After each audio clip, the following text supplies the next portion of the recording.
Hello. Hello. Today we're here back again with the second video of the series. Today we are here to introduce the IB for Perspective students. In this video, we will be talking about extended essay as well as TOK. I'll let you off with things here. Firstly, I will be discussing the extended essay and kind of having an introduction on what it is, what you're sort of expecting, and then following that, Ivy will provide her perspective on it and different tips and tricks, the students' perspectives.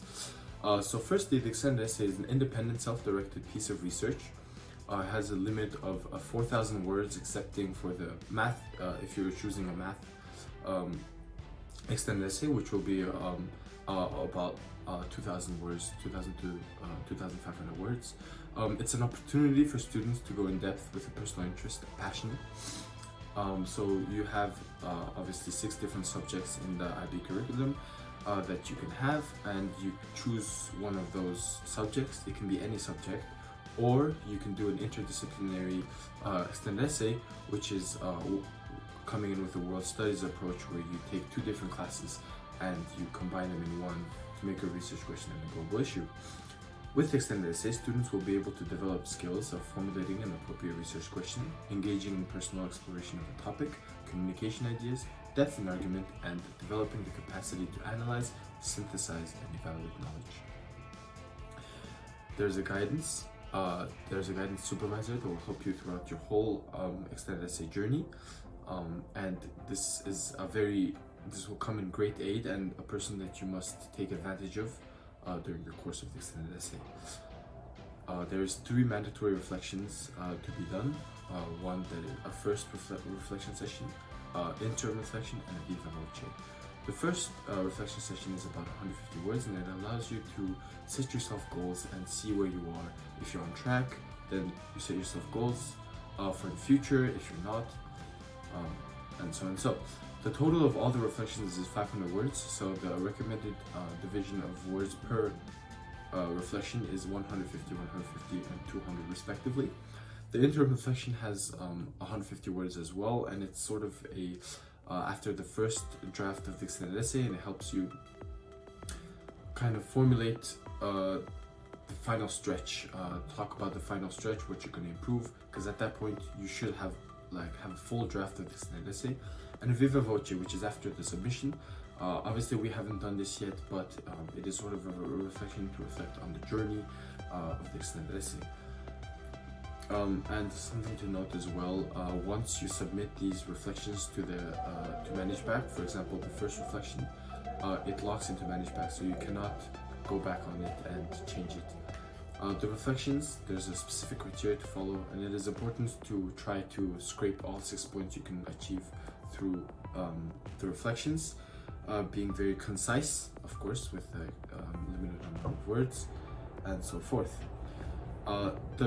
There's a 34 possible points in the extended essay, 6 which are allotted to criterion E, which is reflection, and examiners award these points wholly based on your written reflections, and your points will be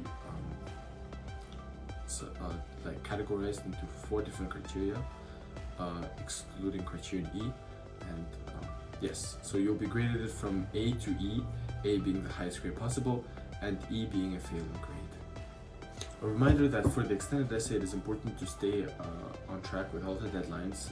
There's different deadlines. It may depend from which your school, but staying on track is very important to get appropriate feedback for the appropriate time, and not cramming, because it is impossible to cram a 4,000 word essay, especially if you chose a subject like biology, like me, where you have to really do an experiment, analyze, and that takes a very long time. And to provide a student perspective in how to approach the EE, I'm doing a math EE, and something I'm very interested in. And a lot of other students were mostly looking at grade bands or specific extended essays that scored higher. In my opinion, this isn't a very good way to approach it, because every year the scoring criteria on the EE changes. Therefore, depending on how many students do well or depending on how many students do bad, worldwide they create a bell curve to grade your extended essays. Instead of choosing something that scores well, choose a subject that you're genuinely passionate in and where you can sit down in your own home and like study it well, be excited about it, be excited to write about it, something along those lines. For example, from a student perspective, at the start when we were creating a research question, it was quite hard because on the EE you're required to go a little out of the syllabus, and as a Math AHL student, it was kind of hard to find what I was exactly interested in. And in connecting my experiences, I kind of liked my econ class and then as well as my math class. I tried to initially do it with world studies, but I found out that you need like a global issue to connect both two, and I thought that it would be more hard, so I eventually ended up going with the math EE and then applied it to an economic application in the real world. In terms of staying on top of the deadlines, I did stay on top of the deadlines. However, due to my indecisiveness in the topic and because you have a math EE, it's very hard, especially for me, to find resources. So then I went back and forth between multiple research questions until I landed on my research question, which was the Lagrange multiplier. From my personal experience, I did a very different subject, which was biology. At the start, I was trying to do a world studies between business and biology, but my supervisor made it clear that it was difficult for students to score highly. More difficult because it is very easy to go more into the business side of things, and which would hinder the grade for biology, as you need. It is very, very important that you have an experiment that you formulated yourself, and it cannot be a written paper. It is basically an extended lab report, not an extended essay.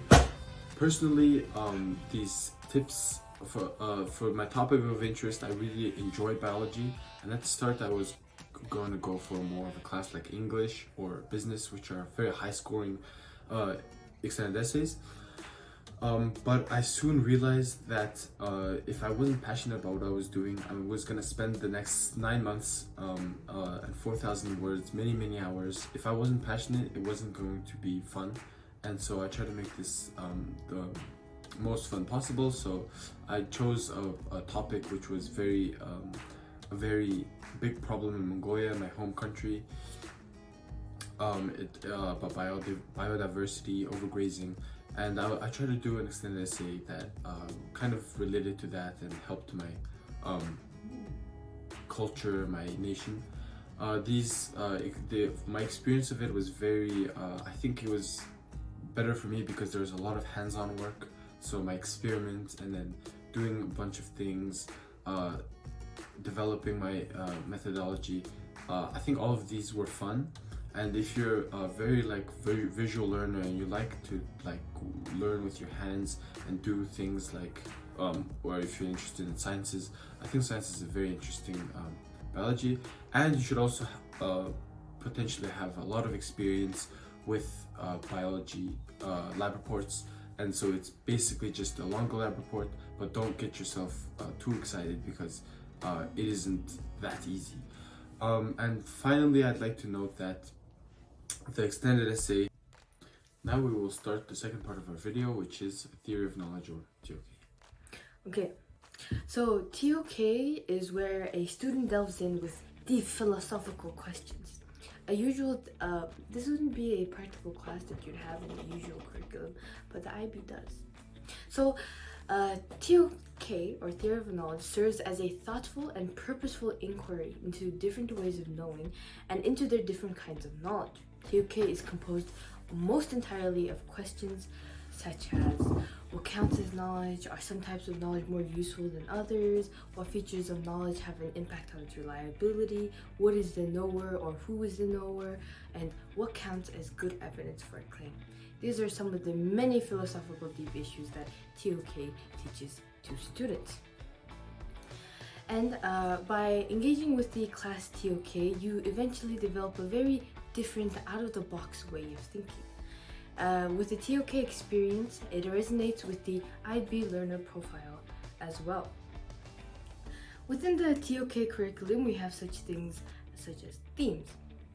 There is the core theme of knowledge and the knower.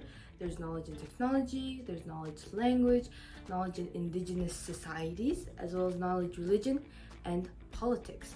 These are many themes in which you can delve into specifically.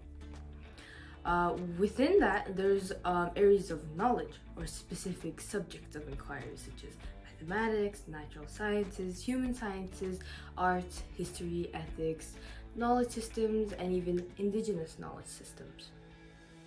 And then within that, you explore those specific themes alongside knowledge areas with such things called knowledge frameworks. We have scope, perspective, methods and tools, as well as ethics. In TOK, there are two different assessments that are required by the IB. So the first one is the TOK exhibition, which is an oral exhibition. We have three different objects and make a 900-word exhibition on basically 300 words per prompt, and we have to choose a prompt that is given by the IB. There are about 32.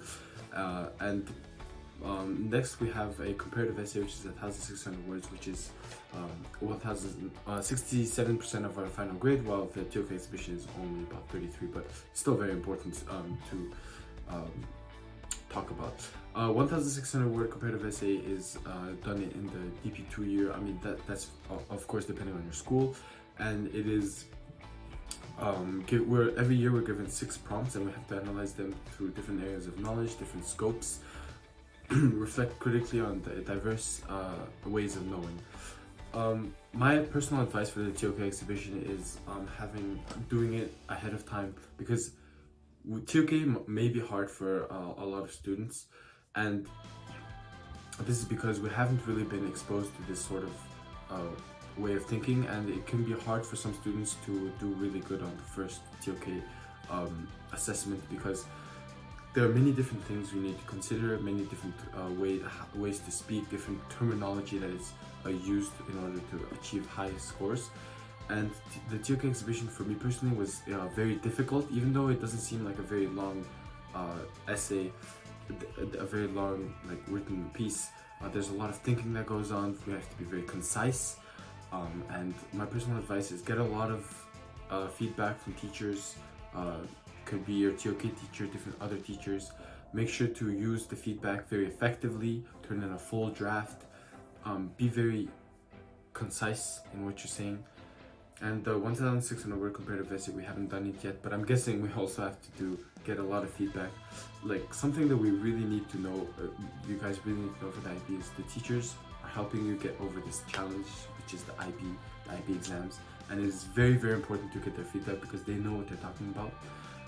And personally, I like TOK because it helps us, it takes us out of the classroom a bit. Takes us in, we consider the roles and nature of knowledge in their own culture, the culture of others.